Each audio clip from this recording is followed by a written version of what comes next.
Evangelho segundo Marcos, capítulo de número 1. Eu tenho duas informações antes de nós entrarmos aqui no texto, certo? A primeira é a seguinte. Hoje nós estamos numa nova configuração também de estudo. Aqui a gente participava no meio do estudo. Eu quero que você anote sua pergunta e no final do estudo nós vamos dar um tempo para responder as que forem possíveis. As que eu não souber, graças a Deus, irmãos.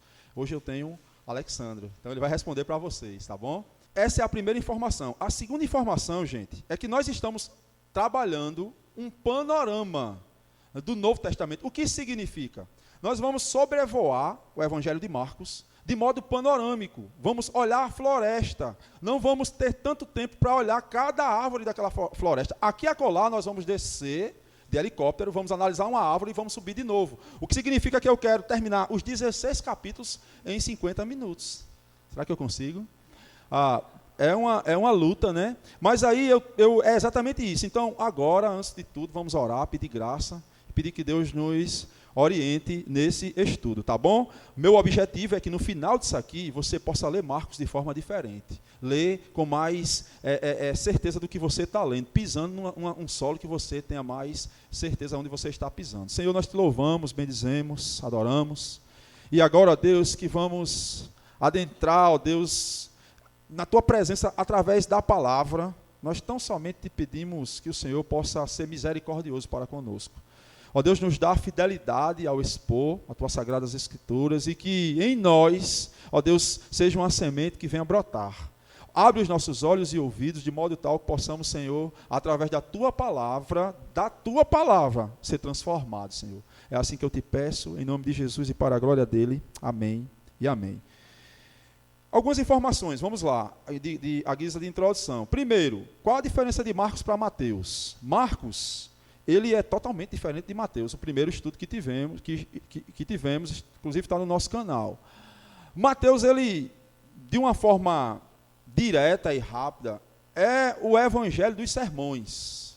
5 sermões, 5 grandes discursos, você não vai ver isso em Marcos. Marcos, ele nos parece ser mais frenético, ser mais rápido, mais objetivo. Eu não sei aqui quem já assistiu aquele filme de ação, que é toda hora a bala comendo, quem gosta, né? Marcos é mais ou menos assim, é tanto que você vai ver aqui e acolá a expressão logo em seguida, é como que se Jesus não estivesse parando, sabe? É como se fosse um texto atrás do outro, de forma que isso vai sucedendo e vai... um tema relevante para Marcos seria o Evangelho em ação. Inclusive, quando tivemos aqui a proposta de expor o Evangelho de Marcos, o último tema se viver, baseado numa exposição de um amigo. Então, o Evangelho em ação seria um tema relevante para Marcos. Mas vamos lá, irmãos, quem era Marcos? Vocês sabem quem era Marcos? Em Atos capítulo 13, verso do 1 ao 5, eu vou ler ligeirinho aqui esse texto, se você quiser abrir para acompanhar. Nós vamos ter uma informação relevante aqui. Atos capítulo de número 13, verso do 1 ao 5.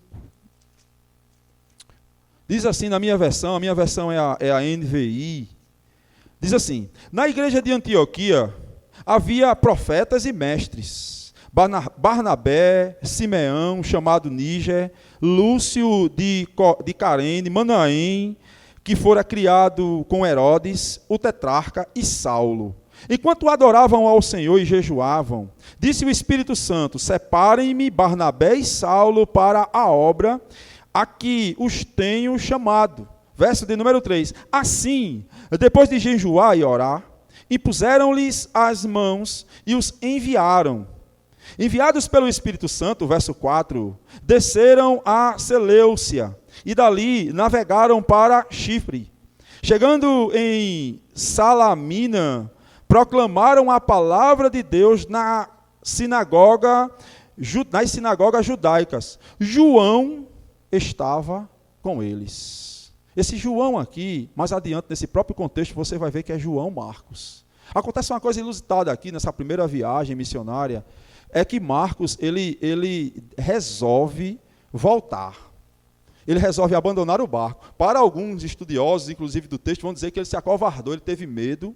E isso é um fato marcante, porque a partir dessa posição de Marcos, na leitura adiante desse texto, essa posição dele desistir, vai ocorrer que na sua segunda viagem, Paulo não quer mais que ele viaje com ele.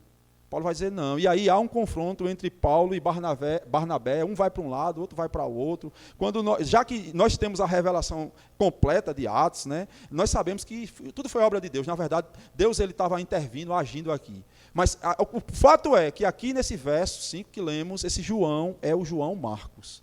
Né? Bom, esse Marcos, ele... Embora tenha feito isso, irmãos, embora tenha, entre aspas, se acovardado na primeira viagem, depois ele é restaurado pelo próprio Deus, de modo que lá em 1 Pedro capítulo 5, verso 13, Pedro vai dizer que ele é o Filho amado. O próprio Paulo, em 2 Timóteo, capítulo 4, verso 11, vai exclamar pedindo que traga Marcos, porque ele vai ser útil ao Evangelho. Então você vê uma figura de uma pessoa que logo, vamos dizer, desiste de algo, mas depois o Deus restaura esse para a sua obra. O que é que significa já aqui para a gente? Significa que Deus, ele tem seus propósitos na vida de cada um. Às vezes nós caímos aqui, e se formos de fato eleitos de Deus, e dentro dos propósitos e desígnios do Senhor, ele nos levantará para uma obra. Foi assim com Marcos. No início se acovardou, agora é um homem usado por Deus. Irmãos, de modo prático, como entender esse evangelho que é diferente dos demais evangelhos? Aqui é o seguinte, alguns estudiosos, e eu gosto dessa divisão, dividem o evangelho de Marcos em dois grandes blocos. Do capítulo 1 ao capítulo 9 é o primeiro bloco de Marcos, a primeira grande divisão. Do capítulo 10 ao 16, o segundo bloco. No primeiro bloco, que vai do capítulo 1 ao capítulo 9, Marcos tem o propósito de apresentar quem é Jesus. No segundo bloco, que vai do capítulo 10 ao 16, o objetivo de Marcos é mostrar qual a obra de Jesus, o que Jesus veio fazer. Sendo assim, dentro dessa perspectiva, eu quero trabalhar com os irmãos exatamente essa divisão, tá certo? Se do capítulo 1 ao capítulo 9 ele quer apresentar quem é Jesus, é dentro dessa perspectiva que nós vamos ler do capítulo 1, verso 1 até o último verso do capítulo 9. Sempre tenha isso em mente. A ideia principal do autor é apresentar quem é Jesus. Perceba, logo no início, verso 1, capítulo 1, ele diz assim: princípio do evangelho de Jesus Cristo, o Filho de Deus. Ele vai logo direto ao ponto. Diferente de Lucas, que faz uma grande introdução, fazendo até uma correlação entre o nascimento de João Batista e o nascimento de Jesus, diferente de Mateus, que começa com a genealogia imensa, até chegar na pessoa de Jesus. Marcos, ele não é igual aos sinóticos, aos demais sinóticos, ele é diferente de um e diferente de outro, porque ele vai direto ao ponto, logo no primeiro verso, apresentando quem é Jesus. Quando ele diz assim, princípio do evangelho de Jesus Cristo, o Filho de Deus, Jesus Cristo, sobremodo, não é o sobrenome de Jesus, a gente já ouviu muito isso aqui. Né? A gente está tão familiarizado, Jesus Cristo não é o sobrenome de Jesus, mas um título dado à pessoa de Jesus. Na verdade, esse Jesus Cristo, esse Cristo aqui, ele é uma palavra que representa, no grego, Messias, do hebraico. Cristo e Messias são termos anticambiais, são termos, aliás, são sinônimos, é a mesma palavra, sendo que Messias é uma palavra hebraica e Cristo uma palavra grega, mas é a mesma coisa. Quando Marcos apresenta o princípio do Evangelho de Jesus Cristo, ele poderia estar escrito assim na sua Bíblia, princípio do Evangelho de Jesus, o Messias. A pergunta é, o que significa Messias? O que significa Cristo? Cristo, Messias, Messias, Cristo, significa o ungido de Deus. Só que esse ungido aqui, ao qual Marcos já apresenta, no início do seu relato evangelístico, seria o ungido que viria. Porque no Antigo Testamento, quando você olha a figura do sacerdote, a figura dos reis que eram ungidos, eles eram ungidos. Agora aqui é o ungido com um artigo definido. era aquele que viria para resgatar a Israel, para redimir a Israel. Então, Marcos, no início do Evangelho, ele já bate de frente e diz, princípio do Evangelho do Messias, do ungido. Aí Marcos nos dá uma outra informação no verso 1 ainda, Filho de Deus. Quando chegarmos em João, nós vamos adentrar nesse termo Filho de Deus. Ele não é um termo central em Marcos. Você vai ver Filho de Deus em Marcos poucas vezes. Você vai ver mais filhos de Deus em João. Contudo, quando Marcos usa Filho de Deus, no seu evangelho, Marcos não está dizendo que Filho de Deus é a mesma coisa de como nós ocidentais vemos. Ageu é o meu filho, Emanuel, filho de Alexandro, Elaine, a filha de Eliane. Não é nesse sentido, mas Filho de Deus para Marcos, e nós vamos ver isso, repito, quando chegarmos em João, significa dizer o próprio Deus, aquele que tem a essência de Deus. Você vai ver isso. Daqui a pouco a gente vai chegar lá, quando lá no capítulo de número 15, aquele centurião está de frente a Jesus e ele diz, realmente este homem era o Filho de Deus. Ele, na verdade, está reconhecendo a divindade do Cristo. Fazendo uma teologia, aquilo que chamamos de uma teologia bíblica. O que é teologia bíblica, pastor? Pegar um termo aqui e estudar ele à luz de todo o texto. Então, se você pegar esse Filho de Deus em Marcos e for estudar, todas as vezes que Marcos expressa isso, você vai perceber que Marcos está falando de Deus. Então, Filho de Deus em Marcos significa Deus. Assim sendo, o que é que Marcos diz de início? Jesus Cristo é o Messias, sendo ele o próprio Deus. A partir daí, gente, Marcos, ele vai apresentar esse Jesus em diferentes aspectos. Se o objetivo dele, do 1 ao 9, é apresentar quem é Jesus, ele vai fazer isso de forma diferente em cada aspecto. Por exemplo, vá lá agora para o verso 21. Esse texto é fantástico. A partir do verso 21, olha o que Marcos diz. Eles foram para Cafarnaum e logo no sábado chegou Jesus e entrou numa sinagoga e começou a ensinar. Todos ficaram maravilhados com o seu ensino, porque eles ensinava como alguém que tem autoridade e não como os mestres da lei. Verso 23. Justo naquele momento, na sinagoga, um homem possesso de um espírito imundo gritou: "Que queres conosco, Jesus de Nazaré? Vieste nos destruir? Bem sei que tu és o Santo de Deus." Irmãos, perceba, é um demônio que está dizendo isso aqui. Agora, sinceramente, um dos melhores versos que mostram quem de fato é Jesus é relatado no Evangelho por um demônio. Que queres conosco, verso 24, Jesus de Nazaré, tu és Jesus, tu és de fato o Messias, foi falado no verso 1, capítulo 1. Que queres conosco? Vieste nos destruir, ou seja, tu tem poder sobre nós.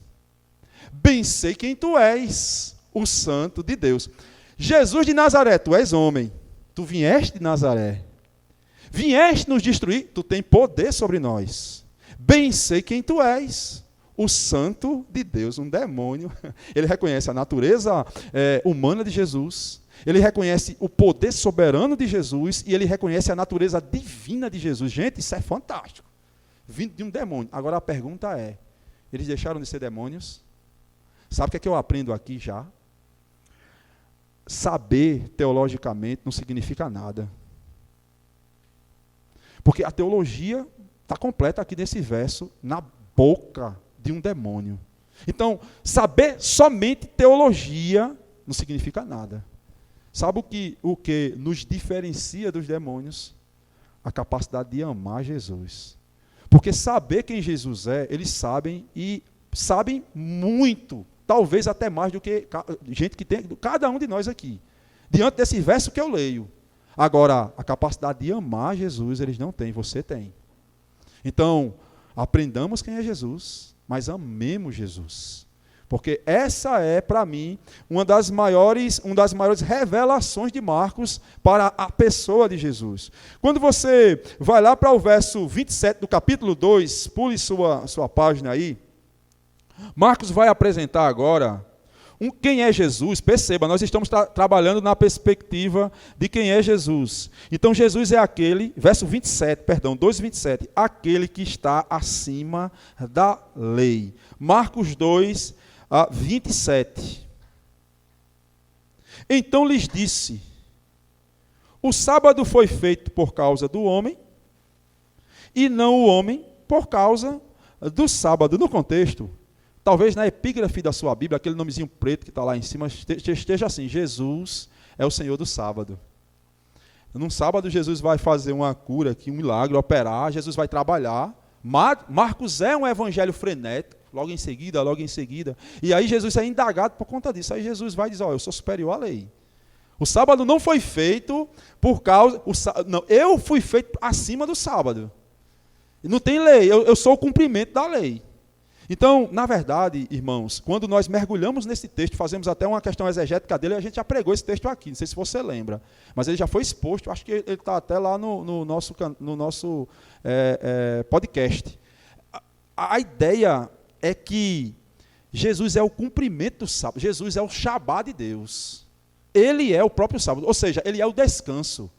E aí a ideia é que nós devamos correr para ele. E aí Jesus mostra, Marcos mostra aqui, na verdade, que Jesus é o Senhor do sábado, sendo ele superior à lei, ou cumprimento da própria lei. Capítulo 3, a partir do verso 4,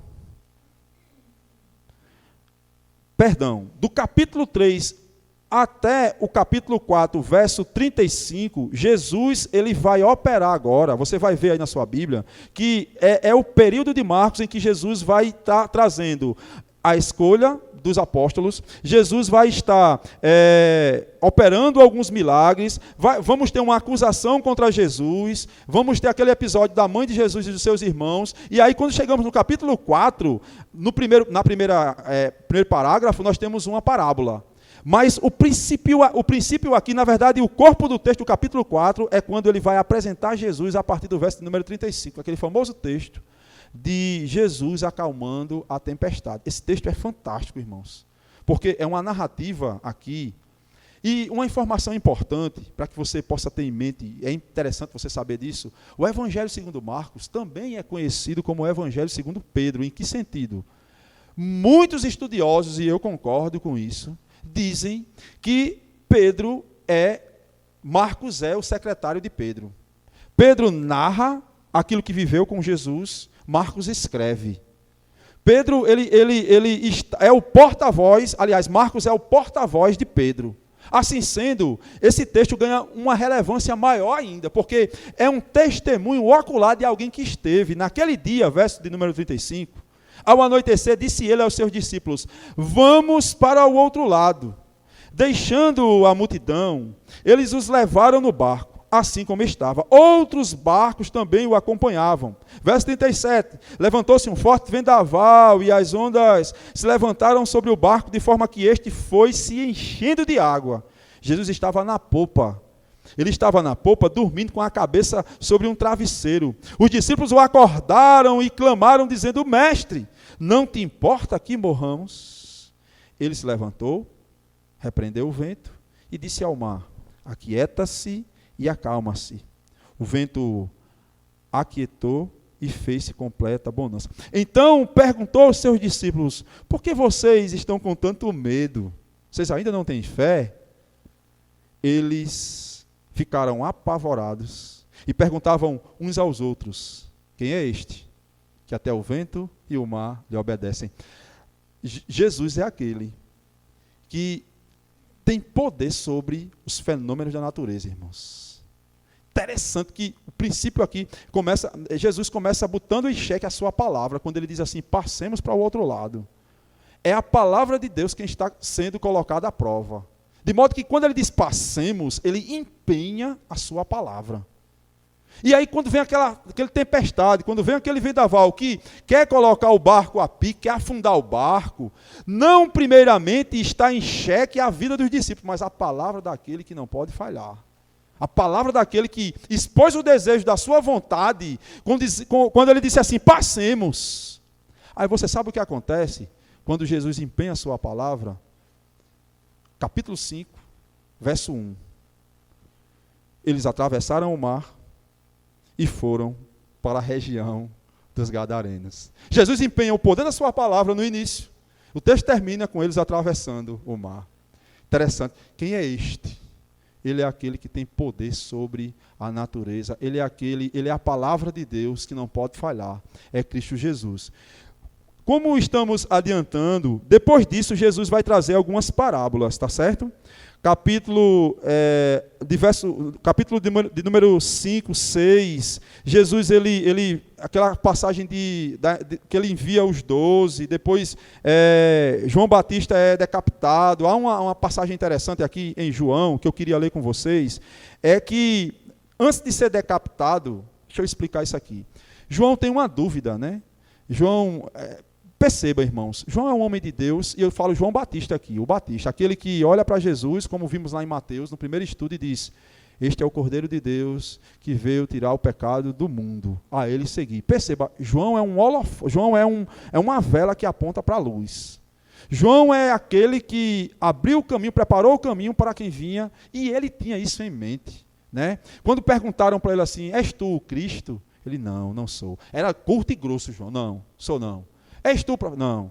E quem és tu? Eu sou uma voz que clama no deserto. Agora, depois de mim vai vir um, que eu não sou digno de curvar-me e desamarrar as correias das suas sandálias. Eu batizo vocês com água, mas ele vai batizar com o Espírito Santo. Ele vai transformar vocês.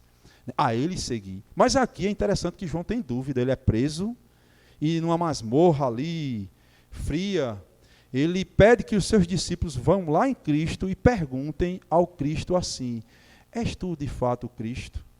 E aí Jesus olha para os discípulos de João e diz assim: rapaz, vocês estão vendo as profecias, vocês estão vendo os coxos sendo curados, os cegos vendo, vocês estão vendo isso? Vão lá e diga a ele. Né? Interessante. João tem dúvida. Aí o ponto é este. O ponto que eu quero chegar aqui na negativa de João, que essa narrativa está do verso de número 14 até o verso de número 29 do capítulo 6, é exatamente a ideia de que, na dúvida de João, é possível que nós também venhamos a ter dúvida ou não. Há alguém aqui mais brilhante do que João Batista? Deixa eu só dizer uma coisa para você. Ao adjetivá-lo, ao falar de uma característica de João, sabe o que foi que Jesus disse? Eis um homem que entre os nascidos de mulher não tem nenhum maior do que ele. Nenhum. Dos nascidos de mulher, nenhum é maior do que João. E João tem dúvida. Me ensina que aqui é acolá, a dúvida pode bater a porta. Sabia disso? Você pode ficar duvidoso assim. Às vezes eu já escutei assim alguns irmãos com dúvidas, eu já passei por isso, né? E aí a gente conversa: não, meu irmão, ora aí a Deus, vamos trabalhar, vamos olhar para a cruz, porque não é fácil. A dúvida pode bater a sua porta amanhã. Ela bateu a porta de João em um momento difícil da vida de João, ela pode bater a nossa porta sim. Contudo, o Espírito que estava com João e que também está com você, ele vai assegurar a certeza em Cristo na sua vida. Quando saltamos um pouquinho até o capítulo de número 8. Tem um texto que eu gostaria de citar aqui, que é uma outra forma de Marcos apresentar quem é esse Jesus. Capítulo de número 8, verso de número 27. O texto diz assim: Jesus e seus discípulos dirigiam-se para os povoados nas proximidades de Cesareia de Filipe. No caminho, ele lhe perguntou: quem o povo diz que eu sou? Eles responderam no verso 28, capítulo 8. Alguns dizem que és João Batista. João Batista já tinha sido morto, decapitado. Outros que tu és Elias. E outros ainda que tu és um profeta. Aí Jesus pergunta no verso 29, e vocês? Quem vocês dizem que eu sou? Pedro respondeu: tu és o Cristo. Tu és o Filho do Deus vivo. Jesus os advertiu para que não falassem a ninguém ao seu respeito. Irmãos, quando Pedro relata que Jesus é o Cristo, Pedro tem em mente aquilo que falamos no capítulo 1, verso 1, o Messias. O escolhido de Deus, o ungido de Deus. Perceba que a todo momento, seja através de um milagre, seja através de uma parábola, seja através de uma confissão, seja para sustentar a dúvida de João Batista, Marcos vai verso a verso, versículo a versículo, parágrafo a parágrafo, capítulo a capítulo, apresentando quem é Jesus para os seus leitores. O objetivo de Marcos é esse, chegar ao capítulo 9, apresentando. E quem é esse Jesus? Jesus é o Cristo. Ele já abre dizendo que é o Messias escolhido, é o próprio Deus. Jesus é aquele que é superior aos demônios. Jesus é aquele que tem poder para acalmar a tempestade, é aquele que tem poder sobre a natureza. Jesus é o Cristo, o ungido, enviado de Deus. É interessante como Marcos ele vai cumprindo o seu propósito, verso a verso. Dentro dessa divisão maior, ele quer que os seus leitores saiam sabendo quem de fato é Cristo. Então, qual é a praticidade disso aqui? Pastor, então, para que isso me é útil? Ao ler o Evangelho de Marcos, do capítulo 1 ao capítulo 9, cada parágrafo que você for ler, tenha isso em mente. O objetivo de Marcos é apresentar para você quem é Jesus. E ele vai, usado pelo Espírito Santo, fazendo isso de uma forma magnífica. Ao ler o texto, com isso em mente, com essa divisão maior, Deus vai revelar de fato o que o texto quer dizer. Sabe em que isso vai nos ajudar, irmãos? Alguém pode pegar um verso solto aqui, por exemplo, lá dos demônios, como eu citei, capítulo 1, verso 21 em diante, quando Jesus fala aquilo, diz que, e colocar em xeque a dúvida da veracidade, como eu já vi isso. Um colega meu de seminário, primeiro ano, ele estava no terceiro, e ele chegou, meio que para motivar a turma a estudar, colocar em xeque, oxe, um demônio falando, isso aqui é a palavra de Deus? Mas é um demônio quem está dizendo, vale isso aqui? Dentro do objetivo maior de Marcos, sim, irmãos, é palavra inspirada. Marcos está narrando um testemunho, ditado por Pedro, onde em certo sábado Jesus foi lá e o demônio reconheceu a divindade de Jesus. Logo, Marcos falando ali, escrevendo o que o demônio disse é palavra de Deus, ou não é? Então, quando você tem isso em mente, dentro de uma divisão maior, mas o objetivo é de mostrar quem é Jesus. E o texto me ensina que Jesus é maior do que os demônios, ele é superior a eles. Interessante esse texto, porque, perceba, vou abrir um parênteses aqui. Quando o demônio se manifesta, a partir do verso 21, interessante que Jesus não faz como alguns pastores atuais. Por exemplo, Jesus não pede a identidade do demônio, o número do CPF, o nome do pai, o nome da mãe. Jesus não começa a entrevistar a entidade, não. Jesus faz assim, cala-te e sai dele. Aí na mesma hora o demônio sai e todos ficam admirados. No final, acho que verso 27, 28, um olha para a cara do outro mais uma vez e diz assim, quem é este? Que até os demônios saem da presença dele. Jesus, o ungido de Deus, aquele que é superior aos demônios. Quando chegamos agora ao capítulo 9, e aqui há uma passagem, gostaria de abrir esse parênteses, alguns dos estudiosos que eu consultei, eles entendem que há uma divisão menor aqui, eu não, certo? Eu não concordo com eles não, né? São os caras estudados, mas eu não concordo não. Eles vão dizer que a partir da metade do verso de número 21, Marcos tem um propósito especial, que é de fazer uma linha que liga o primeiro propósito para o segundo propósito, porque na verdade isso já existe. Então eu não vejo aqui, na verdade o que eu vejo na verdade o mesmo propósito. Se você for olhar no início, a transfiguração representa um Cristo transfigurado, ou seja, um Cristo que é superior, a questão da morada ali, né? Quando ele se transfigura e Pedro diz, a coisa está tão boa que Pedro diz assim, rapaz, vamos fazer uma tenda aqui, uma para tu, outra para Elias, e a gente vai ficar por aqui mesmo, está tão bom, né? Aí Jesus olha para Pedro e meio que dentro do texto grego aqui, ele repreende, né? Severamente até a Pedro. Na verdade, Marcos quer apresentar a personificação de um Deus transformado na pessoa de Cristo. Ele quer apresentar a transfiguração que ocorrerá mais adiante. Não há transição, ao meu ver. Se você for, por exemplo, começar com a cura do menino endemoniado, que está a partir do verso 14, mais uma vez, Jesus é aquele que cura, é aquele que tem poder sobre doenças, sobre demônios. Ele vem fazendo isso com um objetivo maior, como já falei, apresentar quem é Jesus.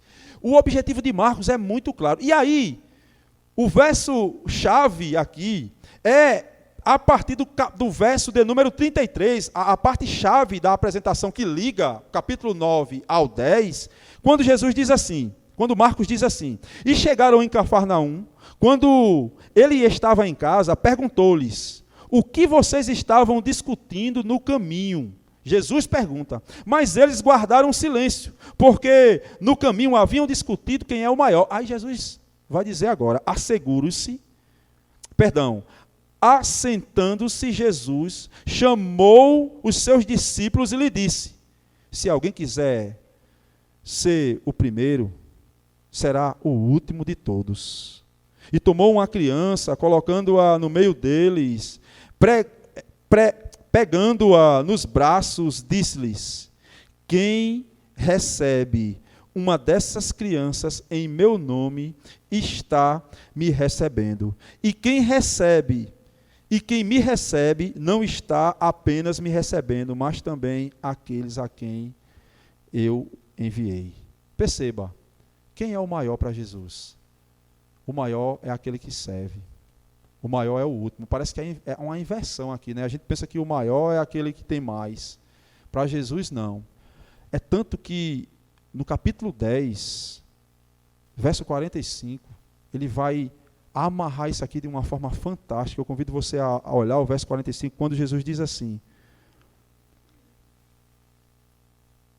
pois nem mesmo o Filho do Homem veio para ser servido, mas para servir e dar a vida em resgate de muitos. Perceba, aqui, capítulo 10, nós já estamos caminhando para o segundo grande bloco do Evangelho de Marcos. A partir daqui, Marcos agora quer apresentar com a obra de Jesus. Eu vou repetir o verso, com isso em mente. Marcos quer, de forma clara, apresentar para cada um de nós o que foi que Jesus veio fazer. Olha o que ele diz no verso 45, com isso em mente. Pois nem mesmo o Filho do Homem veio para ser servido, mas para servir e dar a vida em resgate de muitos. Vocês viram que o teor agora começa a mudar? Ele apresenta uma outra faceta, por assim dizer, coloque isso entre aspas, de Jesus, no sentido de que agora ele tem um outro propósito. Se do capítulo 1 ao capítulo 9 ele apresentou quem é Jesus, ele vem fazendo isso de uma forma fantástica, irmãos. Se você lê isso, você freneticamente, pratique isso durante a semana. Pegue o Evangelho de Marcos, 16 capítulos, leia.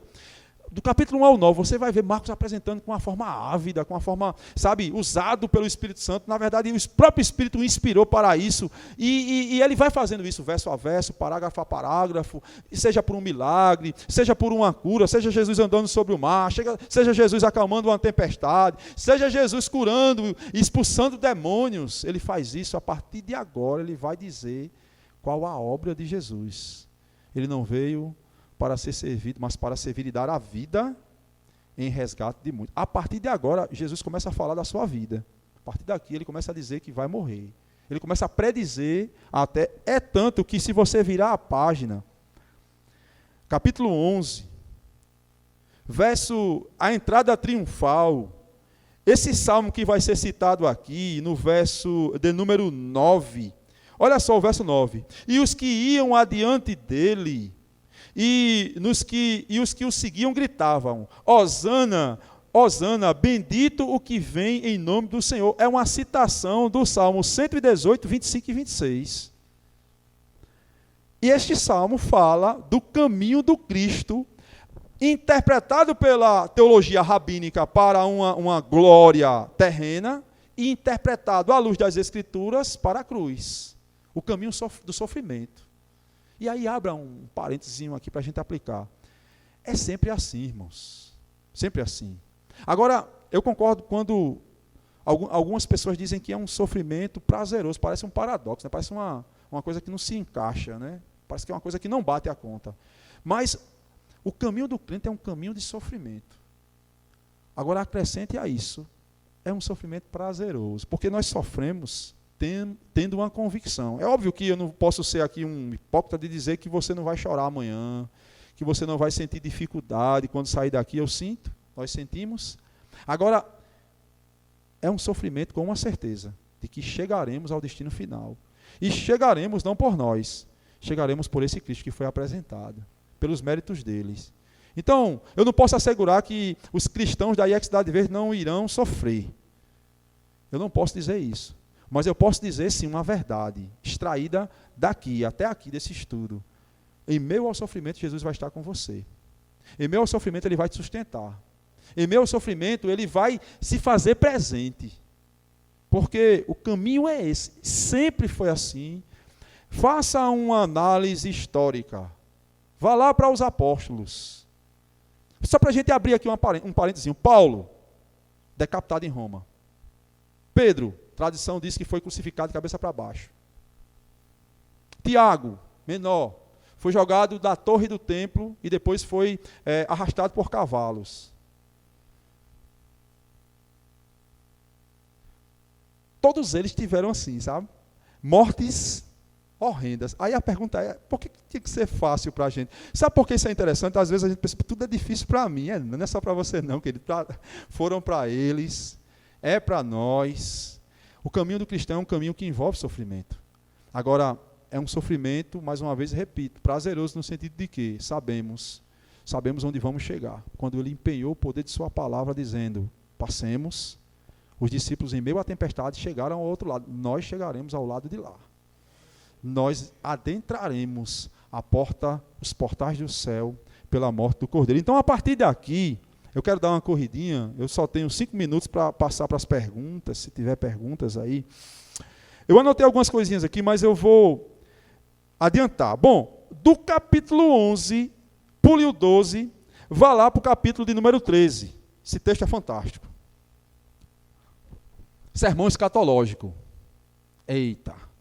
Mateus 24 tem também. E aqui, gente, particularmente, eu já disse isso aos homens, já falei isso para alguns da igreja. Eu, Advandro, pastor Advandro, eu acho um dos textos mais difíceis de interpretação. Devido às profecias. Eu não acho tão difícil o Apocalipse, eu não acho tão difícil o Hebreus. Contudo, ele não é impossível de interpretar. Perceba, ele é difícil, mas não impossível. E aqui Marcos, a partir do verso de número 1, ele diz assim, quando ele estava saindo do templo, onde os seus discípulos, um dos seus discípulos lhe disse, mestre, que pedras enormes, que construções magníficas. Verso 2, aí Jesus diz, você está vendo isto? Você está vendo essas grandes construções? Não ficará pedra sobre pedra que não seja derrubada. O sermão, tanto aqui quanto em Mateus, quanto em Lucas, vai começar com esse diálogo entre Jesus e os seus discípulos. Havia, para um judeu, uma tríplice, vamos dizer assim, 3 coisas que eram de suprema importância. O templo, a nacionalidade e a lei. Então, um judeu, até hoje ortodoxo, ele pensa um pouco diferente, mas o judeu do primeiro século, ele pensava nisso como uma tríplice, vamos dizer assim, um tripé que sustentava o escoramento da sua fé. Templo, lei e nacionalidade. E aí Jesus está dialogando com o judeu, e de repente o judeu olha para o templo, aquela coisa magnífica, né? Não é o templo de Salomão, é o templo que Herodes reconstruiu, mas é um templo grande, não como o de Salomão o primeiro. Mas aí o cara pergunta assim, mas está vendo que coisa mais bonita esse templo? Aí Jesus diz, estou vendo. Agora, deixa eu dizer uma coisa para você, meu jovem. Não ficará pedra sobre pedra aí. Aí daí começa. Quando acontecerão essas coisas? Aí Jesus começa a falar, vai ter guerras, rumores de guerras, nações contra nações, filho matando pai, pai matando filho, e aí o negócio vai apertar mais ainda, muitos vão pedir para morrer naqueles dias, mas e aí no final do sermão Jesus diz assim, se aquele tempo não fosse abreviado, até muitos dos meus se perderiam. E aí, diante desses sinais, as pessoas estão assustadas. Gente, perceba, eu sou de uma linha escatológica, de uma linha de escatologia, que é a teologia que estuda os últimos dias, que pensa que nós já vivemos um milênio, tá certo? A gente já está nos últimos dias. Quando Jesus voltou, quando Jesus veio a primeira vez, ele inaugurou o reino, não era isso que ele mesmo dizia? Eu estou inaugurando o reino. Nos evangelhos você vai ver isso. Quando chegar em João, nós vamos estudar isso em Lucas, próximo estudo. Tá certo? Então, esse período da primeira vinda para a segunda vinda, esse período do meio aqui são os últimos dias. Então, aqui é fato, vai acontecer sinais. E eu percebo espiritualmente isso, algumas coisas acontecendo. Agora, esse mesmo texto aqui, sobremodo o de Mateus, ele nos dá a segurança de que os que são chamados, eles não devem ter esse temor de forma como um pânico, como o presbítero Alexandro até orou em sua oração, pelo pânico que tem sido, por exemplo, instaurado por conta desse vírus. E aí a crente com pânico, sabe? Assim, tudo bem, se cuide, máscara, a gente está usando até aqui, está todo mundo bonitinho, mas porque vai se afunilar mesmo, nós estamos vivendo os últimos dias. E eu ainda sou mais ousado em pensar em que as últimas coisas já estão acontecendo, esses sinais aí, eu só posso crer que Jesus está voltando. Jesus está às portas. Né? Jesus está às portas. E aí, cabe a nós ter essa esperança fincada nele. Pânico não. Cabe a nós confiarmos nele. Ora, se vamos para o céu, e eu acredito que vamos, tá certo? É por ele. É por meio dele. Somente por ele. Por nós, estamos perdidos. E aí, capítulo de número 15, verso de número 33, é para os estudiosos e para mim, o clímax da segunda verdade que Marcos quer sustentar a partir do capítulo 10. O objetivo de Cristo. A partir do verso de número 33, do capítulo 15, e eu quero concluir aqui, depois de muito sofrimento aqui, de entrega, de Pedro negando, né, no capítulo 14, aí vem a crucificação. Quando chegamos no verso de número 33, capítulo 15, a morte. E houve trevas do meio-dia às 3 horas da tarde. Por volta das 3 horas da tarde, Jesus bradou, Eloi, Eloi, lama sabachthani, que significa, meu Deus, por que me desamparastes? Verso 35. Quando alguns dos que estavam presentes ouviram isso, disseram, ouça, ele está chamando Elias. Um deles correu e embebeu uma esponja em vinagre, colocou na ponta de uma vara e deu-a a Jesus para beber, dizendo, deixe-nos, vejamos se Elias vem tirá-lo daí. Mas Jesus, com um alto brado, expirou, morreu. O véu do santuário rasgou-se, do alto a baixo.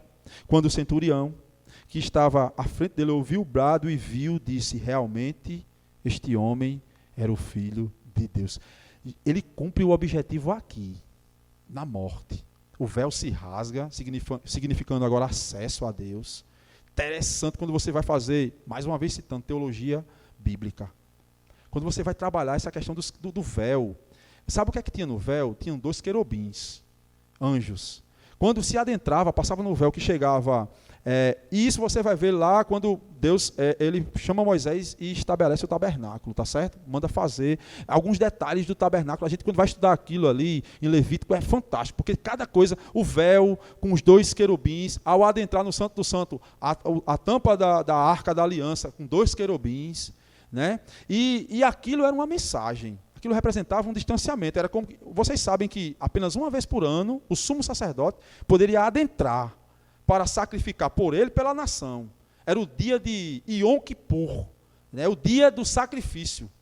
E aí ele sacrificava, pedindo perdão pela nação, mas era um dia de terror, porque Deus poderia aceitar ou não. É tão verdade que o sacerdote ele ia todo arrumado, na estola dele, nas vestes dele, tinha uns sininhos que batiam e uma corda que ficava do lado de fora. Se aquele sininho parasse de bater, o povo entendia que ele morreu lá, Deus tinha matado ele. Aí ninguém ia lá não, buscar o cara não, puxava. Era um temor santo. E aqueles querubins significavam isso. Cuidado, você não pode entrar aqui. Você está? E aí quando acontece a morte do cordeiro, daquele que João olha para ele e diz, eis o Cordeiro de Deus, esse véu se rasga, irmãos. Representando que agora eu tenho livre acesso a Deus. Marcos cumpre o seu objetivo, dizendo que Jesus veio exatamente para isso aqui, para pagar o preço por cada um de nós. Ele veio para servir, ele veio para ser morto numa cruz, ele veio para derramar o seu sangue, e através deste sangue, a igreja estava sendo lavada, remida, eleita, justificada diante de um Deus santo. Então, à medida que o sangue ia sendo derramado, você ia sendo salvo. E é por conta deste sangue que somos a igreja eleita de Deus. O texto termina no capítulo 16, na narrativa da ressurreição. Este que morreu, ressuscitou ao terceiro dia, está vivo, está com Deus e prometeu que ia voltar. Então, Marcos termina o seu relato evangelístico narrando exatamente a ressurreição do Filho. Qual o objetivo de Marcos, então, do capítulo 1 ao 9? Apresentar quem é Jesus. Ele vai fazendo isso, verso após verso, parágrafo após parágrafo. Leia Marcos pensando nisso, com isso em mente. Há um tema maior. Do capítulo 10 ao 16, a obra de Jesus. Marcos agora quer mostrar o que Jesus veio fazer. A partir do verso 45, ele vai fazer isso com maestria. Tá bom, meus irmãos? Alguma pergunta? Vamos passar para a parte da pergunta. Ou colocação, Fátima.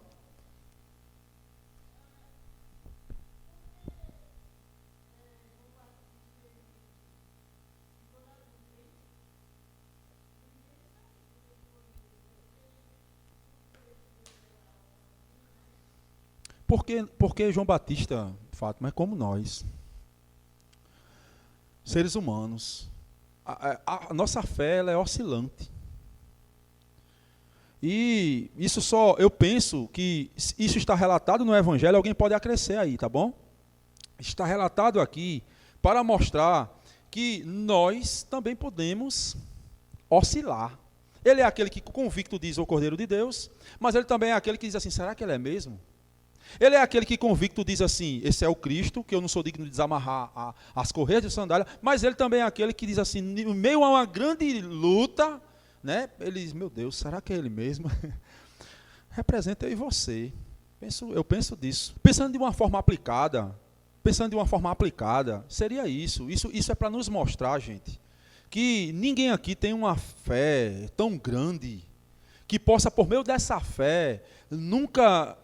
Sabe, eu acho fantástico a passagem de Marcos 4, quando eles estão em meio a uma tempestade, e aí Jesus está dormindo, né, com a cabeça num travesseiro, o texto diz, na popa com a cabeça no travesseiro, e aí os discípulos apavorados, vão acordar Jesus, e a expressão ali não é de uma oração humilde, Alex, dizer assim, Senhor, mestre, meu amor, né, Senhor, não, Senhor, o barco está afundando aqui, meu amigo. A chuva, e tu está dormindo, não te importa que morramos. Aí Jesus levanta, acalma, olha para ele, vocês ainda não têm fé. Vocês ainda não têm fé. Então não depende, assim, da minha fé, mas depende de Cristo, gente. E João, é isso, João oscilou na dúvida, porque em meio a uma tribulação, em meio a um pânico, a gente pode ter, né? Essas dúvidas, elas nos acontecem. Eu já tive dúvida sobre salvação, muito. Eu tinha hora que eu estava na cama, Fátima, e ficava pensando, meu Deus, eu sou salvo mesmo, se eu não for eleito. Aí, rapaz, eu acho que eu não sou, não. Eu acho que eu não sou, não. Aí depois eu sou, é em Cristo. Mas daqui a pouco dúvida acontece, não sei se você já teve. Eu já tive muita. Mas aí o próprio Espírito, ele vai nos sustentando, a questão da perseverança, né? Ele persevera por nós.